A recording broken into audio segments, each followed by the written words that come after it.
dito, anak? Wala po eh. Sayang. Wala akong cellphone. Magse-selfie sana ako para mapakita ko sa kapatid mo.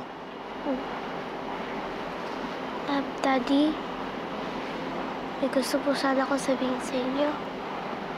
Ito po. Sige. Yan. Daddy, ako po yung ghost friend ni Rachel. Ako po si Elsie.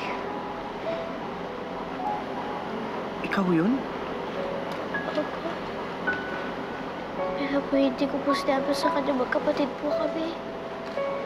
Kasi po pag malaman niya po na dahil po sa akin nag-iwalay po kay Mami, baka magalit po sa akin yung kapatid ko eh. Yan ba yung iniisip mo? Na ikaw ang dahilan? Kaya kami nagkaiwalay ng mami mo?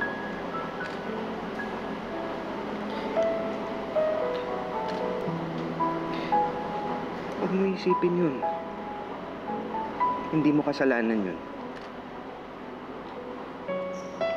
Kami ng mami mo nagka-problema. Nung mawala ka, dapat naging mas matatag kami. Dapat hindi kami bumitiw sa isa't isa. Pero, tao lang kami. Kamali kami.